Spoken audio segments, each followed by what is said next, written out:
So I made a video last week titled 7 must-have accessories for the EOS R7 and the R10. And lo and behold, the same day that I released the video was the same day that the FX30 was released. Now I haven't really been paying attention to all the Sony rumors and the newest cameras and this, that, the other, so I really didn't have any clue. But sure enough, there was somebody in the comment section that left a comment saying something to the effect of who cares about the R7 because today the FX30 was released. And then he left a snarky little emoji or two. And one of our viewers was nice enough to let him know that the FX30 isn't really a serious photography camera. And in today's video, I'm going to give you 5 reasons why I would buy the Canon EOS R7 over the FX30. Not only for photography, but actually for video too. And I'm not saying that from the perspective of a Canon fanboy or anything like that, because as many of you may know, if it wasn't for the fact that I had to switch out all my lenses and all my other accessories, I'd probably be shooting on the A7 IV right now, as I really like that camera. And Sony does a great job of actually listening to content creators and videographers and making the changes to their cameras that people request, unlike Canon. And being a person who owns multiple Canon lenses and 4 Canon camera bodies, I have to say, being involved with Canon is something like an abusive relationship that you just can't seem to get out of. Know what I mean? It's like every time Canon bashes you in the head with the cripple hammer, like they recently did with the whole Viltrox and third-party lens issue and all of that. Even though they're doing all of that, certain aspects are so good that you end up keeping them around, hoping that one day they'll change. But enough with the Canon soap opera already. Let's get into the 5 reasons why I would pick up an EOS R7 over a Sony FX30. So let's start with reason number 5, which is ease of use and workflow. And the reasons that the R7 has a better workflow, is easier to use, and more intuitive are the following. The first one is that the ergonomics are just on another level. It's just a whole different thing when you hold a Canon camera in your hand. The button placement, the grip, the way it feels, everything. It's like it just becomes an extension of your body. Now I know that may be subjective to a certain degree, but that's just how I feel about it. The second reason that the workflow and the ease of use on the R7 are better is the menus. Now, Sony drastically improved their menus ever since the A7S III came out, but it's still not as easy to use and simple to understand as Canon menus. It's something like comparing the Mac operating system versus Windows. You know what I mean? The third reason that the workflow and ease of use is so much simpler on the R7 is the touchscreen.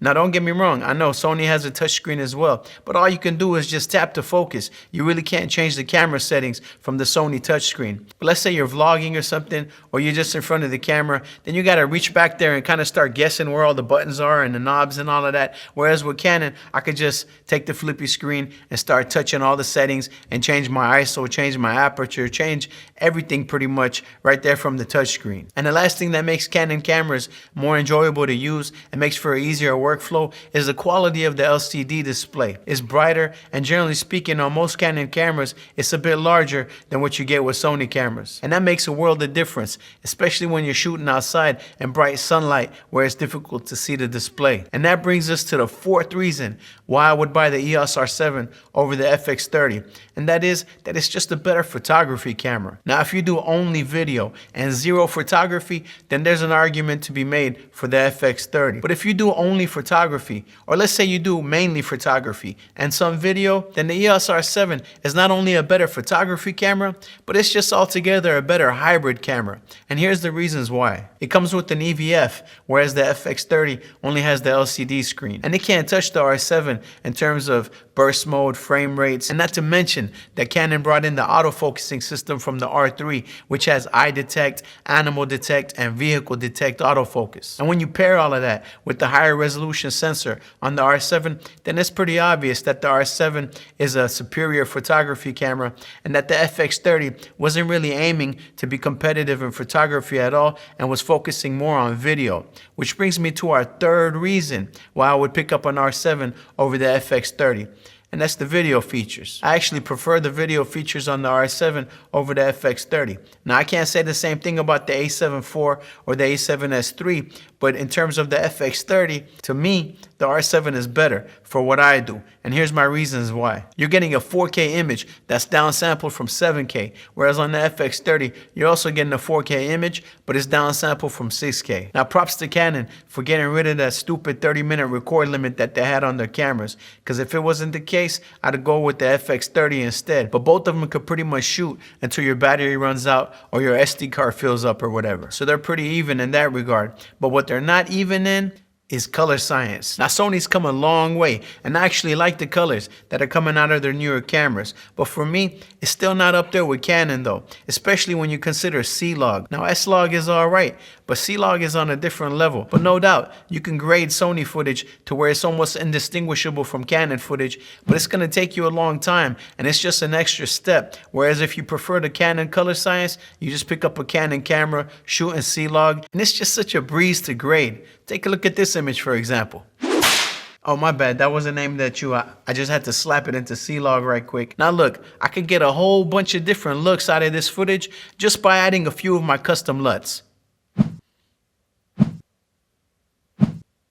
See what I'm saying? Now, if you're shooting documentaries for Netflix or something like that, and you have to have them in advanced codecs and all of that, then the case could be made for the FX30. But for me and my workflow, I think that the R7 is actually a better content creation tool, which brings us to our second reason why I would pick up an R7 over an FX30, and that's the price. The FX30 is coming in at $1,800, whereas the R7 is coming in at $1,500. Now I know many of you may be thinking that it's only $300, but the thing is that there's a whole bunch of stuff that you could buy with that $300 that are gonna take your footage and photos to the next level. For example, a key light. You could get a tripod and a fluid head. You might even be able to pick up a gimbal if you're into that. But the point is that there's a whole bunch of things that you can use that $300 on that are gonna be pretty well spent. And that brings us to our number one reason that I would pick up an R7 over the FX30.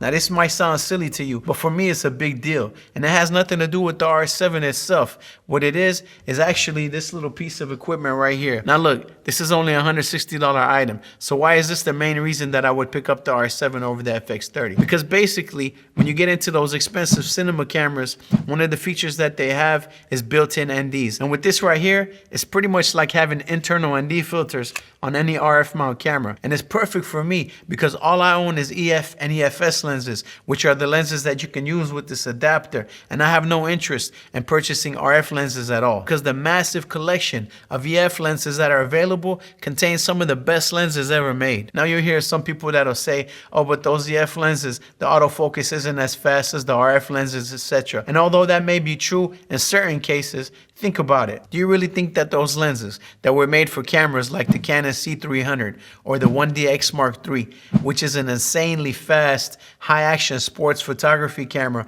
are not going to have fast enough autofocus?